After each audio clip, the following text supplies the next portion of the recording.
Hello friends, welcome to my YouTube channel. In this video, you are going to learn how to pass Transcribeme Exam audio test. So I will show you each parts of audio as well as its transcription. So make sure before submitting this test, read our transcription guideline and this will help you a lot. So without any delay, let's start.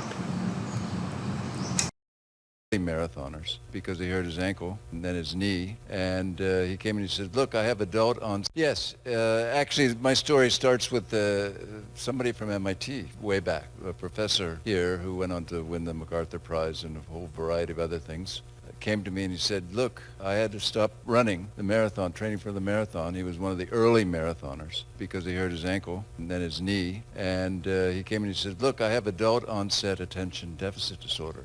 Said I've never had a problem with attention because I've always been running. And that's what stimulated me to get more into attention with my patients, and then I came back to the whole idea about exercise and its effect on the brain. And I bring my dog, who's a Jack Russell, and when I got this dog, I took him to the vet. The vet said, you got to put him on Ritalin. So my understanding, I think our understanding in neuroscience, is that we need to move. We are born movers. So that's one of the key concepts, and meaning if we didn't move, we wouldn't be thinkers. If we weren't the queens and kings of movement, we wouldn't be the kinds of thinkers. Now, if you read the New York Times, you see these warnings all the time. Don't sit. Sitting is the new smoking, okay? And that's a neat phrase that encapsulates it. And everybody's talking about this and studying it, seeing how much mortality, morbidity is increased as we sit. Then we know from studies that when we stand, our brains are a little bit better than we are when we're sitting. So that's why as a lecturer, it's very hard to sit and lecture from, or even with me, I have to move around. So that keeps me focused. And what it does is because we're using muscles to stand, we're using the large skeletal muscles, the core muscles, all that, it feeds back to the brain, switches the brain on, which feeds forward to the prefrontal cortex, which is where we generate our thoughts and this talk and where we learn as well as perform. Now we're getting more and more data, more and more laboratories are picking up on the effect of movement on the brain. It's a watershed event was 1995, coming from worrying about the growing problem down the road with us boomers of Alzheimer's disease and cognitive decline. There was a big MacArthur study, multi-countries, looking at what were the things that prevented the onset of cognitive decline and aging. Well, there are three. One was optimal weight. 2 was continuous learning. 3 was exercise. Now, even when they factored out the effect on the cardiovascular system, the prevention of stroke, exercise was really the most robust prevention for cognitive decline and Alzheimer's disease. So this started a whole series of reports that really was flowering right in the midst of when neuroscience was beginning to really take off. So everyone's interested in it now because we know that a major effector on our brain, in fact, probably the most effective thing that we can do. And now we look at our brain as not we look at it as a muscle. So the more we use it, the better it is, the better it grows. So when we exercise, we're using those nerve cells that we use to Enough of a think nerd and learn. to enjoy digging data out of the Zuckman-Sayers database. Yeah. And when I do, I see two very different chapters in American history from 1945 to 1981. I see a chapter of prosperity capitalism, where incomes rose for the entire workforce. And from 1981 forward, I see a chapter I would call enrichment capitalism. Yeah. I wonder if that contrast between prosperity capitalism up to Reagan and enrichment capitalism from Reagan forward has caught other people's attention too. Oh, yeah. People like me have been talking about that for decades, literally. I had a 1992 article about that transition. If you look at it as a bar graph, the first post-war generation is this picket fence, and the second generation is a stepladder. for the first step of it being below ground in terms of rates of change of income. So no, there's a total transition. Everything changes around 1980. Now, if you go a little bit further back, however, and I think this is also relevant, that middle class society, the one I grew up in, that period of broadly shared growth, that's not the way America always was. America was a very unequal society in 1929, but it's a quite equal society by 1947. And a closer up look at the data says that happened quite suddenly. It happened really largely during World War II. It's what Claudia Golden calls the Great Compression. So the middle-class society that we had for a generation after World War II was created by the rise of unions and a favorable political environment, by the use of government power to equalize wages, by high taxes on top incomes. So it's actually telling you that the kind of society we have now is a choice. And I think that's the point. What we're accustomed to, which is that growth is very much concentrated in the hands of a few people, is not a necessity. And in fact, it's not something that's beyond the reach of the political system.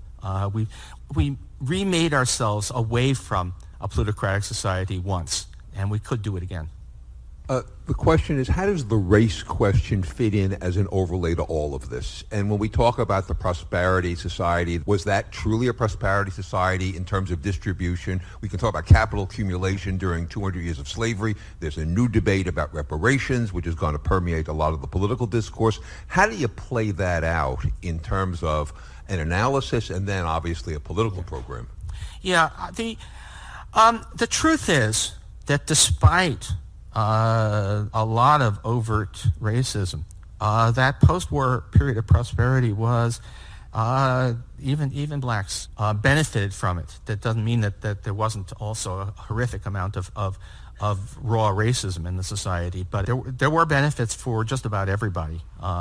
Race played a crucial role in the political transition. If you ask why did politics turn so suddenly rightwards in the United States, and the answer is basically it's the delayed effects of the Civil Rights Act. The New Deal coalition, sad to say, was a coalition between a pretty liberal, social and racial as well group in the North and Southern segregationists who were willing to sign on to a bigger government as long as it didn't endanger white supremacy, because at that point the South was still quite poor.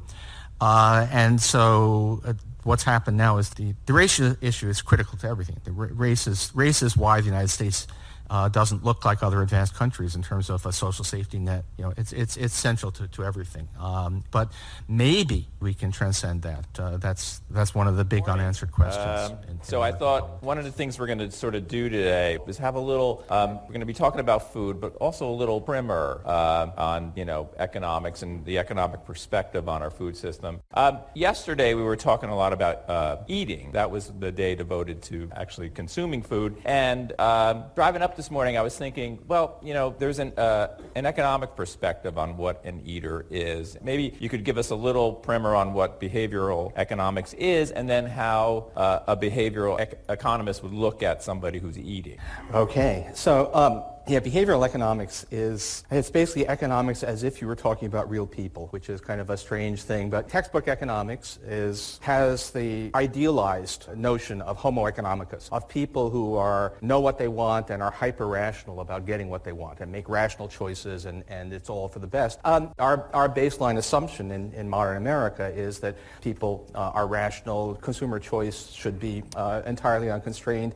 Behavioral economics says, well, actually, people are not these hyper-rational calculating machines. You have urges, you have limited capacity to think things through, you have problems of self-control, and so people are not perfectly rational, and they're imperfectly rational in predictable ways. So that's basically what behavioral economics is about, and that maybe this has implications for policy, maybe for the way that markets work. These deviations from the idealized, perfectly rational consumer are pervasive. In our system, people out to make a profit exploit these. On food, we know it's actually kind of funny that the notion of consumer choice being always right can be so universally accepted when every time we walk past a fast food place, every one of us knows that, right? Life is either a constant struggle to control your eating, or if it isn't, then it's even worse. Food would almost be your base case for the importance of behavioral economics. It's part of everything around us. We were also talking yesterday about, it came up a number of times, the price of food. We were good at creating cheap food that often isn't very good for us, but that good food, healthy food, is often out of reach in a price perspective for a lot of our citizens. So how does price come about in the sort of purest economic, why is cheaper food cheap and why is more expensive food more expensive? Okay, so I think there's a couple of, and I'm not sure I have this fully sorted out even in my own head, there are a couple of different dimensions here. The way that we produce food for the most part in America is an industrial production process. And that is cheap if you basically poison all of the pests and slather on fertilizer. That is a way to produce food very cheaply. Now, there are reasons not to be doing that. Healthy eating is actually probably not the first reason that applies. The food that also happens to be unhealthy for dietary reasons is produced with this industrial system that has all of these other costs. If we didn't do all of that, it would be more expensive. I'm not sure that good food would be cheaper, but in general, food is cheaper than it should be, or bad food is way cheaper than it should be, because we're not actually making people pay the costs that are imposed by that system. So I think there is something, even aside from the behavioral economics, the bad choices we make, if we really made someone buying stuff that's produced in our industrial agricultural system pay the cost of eutrophication, the runoff from the farms and all of that, it would be a lot more expensive. So that's at least part of what's going on. People have bad instincts all of us have bad instincts on food, and there's a large profit-making sector that does its best to exploit that. That profit-making sector also has lobbyists, it has money, and it has all kinds of things. So there is a fair bit of research out there questioning both the causes and the effects of obesity, right? So we know that there are some researchers who suggest that eating has less to do with obesity in America and it's really about exercise. And there are other researchers who suggest that obesity isn't really the health hazard that we think, and being somewhat overweight might even be good for you. Who's funding that research? Well, quite a lot of it is, in fact, Coca-Cola. So there's the usual interest group thing, but this case applied to doing its best to make sure that we eat fattening stuff, because there's more money to be made in selling fattening stuff. And there's got to be a lot of that going on. You started talking about externalities and how important that is in terms of adding costs that aren't absorbed. How do we get those externalities reflected in the prices so people can make more rational choices?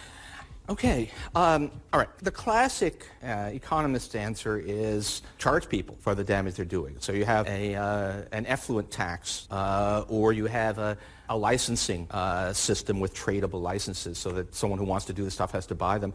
Or sometimes you just ban the really destructive practices.